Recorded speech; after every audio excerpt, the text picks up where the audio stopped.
Hello student, कैसे हैं आप सभी? बढ़िया होंगे सभी। तो आज का हमारा लेक्चर होगा ब्लड के कंपोनेंट। इससे पिछले लेक्चर के अंदर हम पढ़ चुके थे कि ब्लड के क्या क्या फॉर्म्ड एलिमेंट के बारे में हम पढ़ चुके थे। ब्लड का फॉर्म्ड एलिमेंट ये कंप्लीट हो चुका था हमारा पिछले लेक्चर्स में। इसके अंदर हमने पढ़ा था वाइट ब्लड सेल्स क्या होती हैं, आरबीसी क्या होती है, रेड ब्लड सेल्स क्या होती हैं और ब्लड प्लेटलेट्स क्या होती हैं। ये सब हम इस पिछले वीडियो के अंदर पढ़ चुके हैं।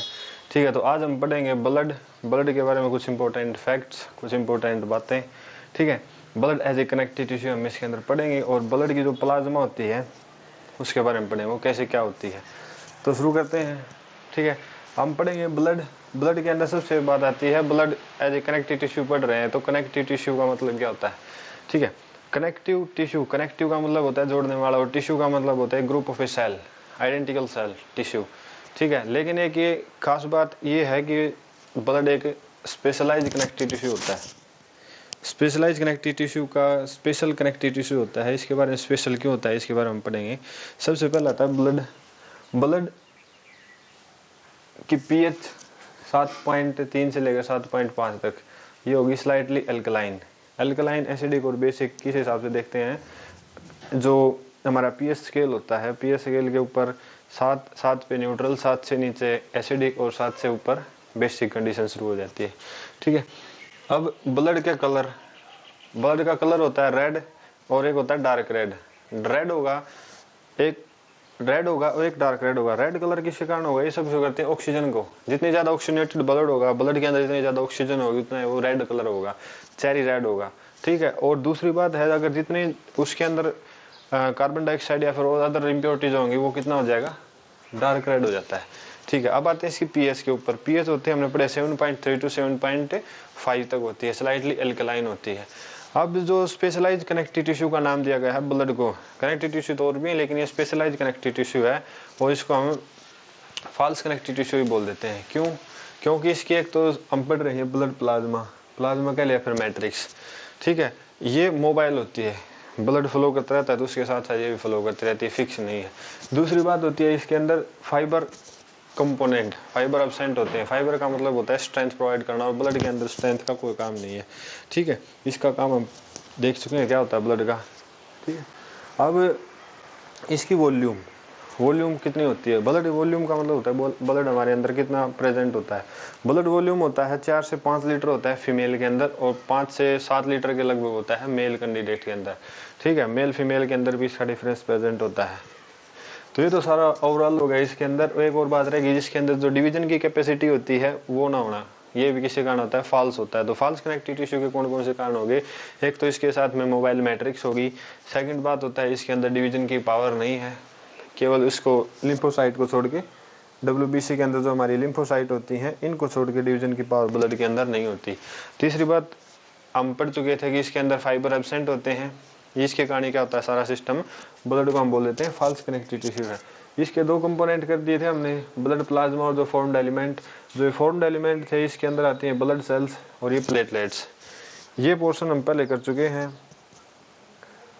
ब्लड सेल्स और प्लेटलेट्स का जो ये आरबीसी डब्ल्यूबीसी हमने अलग किया है प्लेटलेट्स को।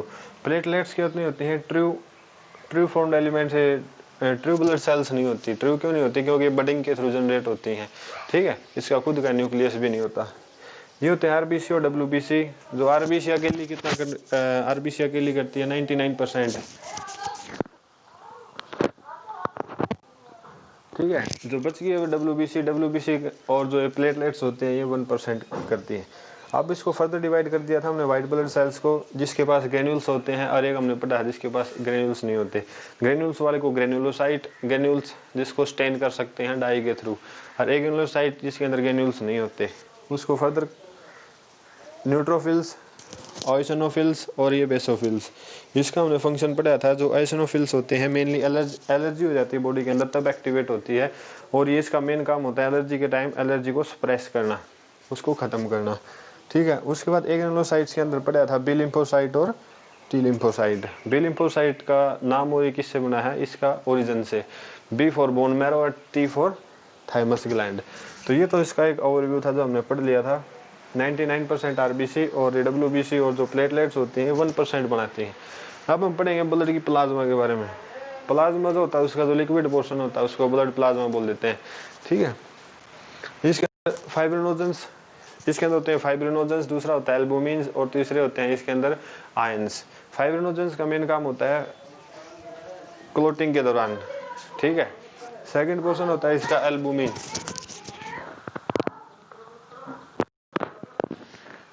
जिसका होता है एल्बुमिन। एल्बुमिन जो मैक्सिमम प्रेजेंट होते हैं वो एल्बुमिन्स होते हैं, ठीक है। और ग्लोबुलिन्स का काम होता है, ग्लोबुलिन्स का काम होता है हमारे बॉडी को डिफाइंड करने के अंदर। अब होते हैं मिनरल्स। मिनरल्स का एक खास रोल होता है। मिनरल्स के अंदर हो गए हमारे calcium ion, bicarbonate ion, potassium ion, sodium ion और ये फॉस्फेट आयन्स हो गए, ये सभी इसके अंदर प्रेजेंट होते हैं। अलग अलग फंक्शन हो गया, जैसे पोटासियम आयन, ये पोटासियम, ये कैल्शियम और सोडियम, इनका काम किसके अंदर होता है, हमारे नर्व जो इंडक्शन होता है, कंडक्शन होता है, इसके अंदर हेल्प करती हैं। और जो कैल्शियम आयन होता है हमारी मसल्स कंट्रैक्शन के अंदर हेल्प करता है। और जो बाइकार्बोनेट और जो फॉस्फेट होते हैं एज ए बफर की तरह काम करते हैं। बफर का काम होता है, बफर क्या होता है, जब हमारी बॉडी के अंदर पीएच डाउन और अप हो जाती है,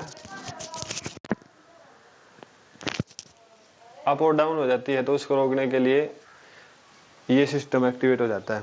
अगर आपकी पीएच बहुत हाई हो गई है तो बाइकार्बोनेट आयन OH के साथ मिला के उसको न्यूट्रल कर देंगे। इसी तरह एक फॉस्फेट बफर सिस्टम होता है, इसको आगे पढ़ेंगे, ठीक है। तो ये सब था किसके लिए, पूरा ब्लड का सिस्टम, ठीक है। इससे हम अच्छा अगले लेक्चर में पढ़ेंगे हम जो इससे रिलेटेड बफर क्या होते हैं और इसके ब्लड ग्रुप्स होते हैं। आई होप आपको समझ में आएगा, ठीक है। पढ़ते रहिए, टेक केयर, बाय।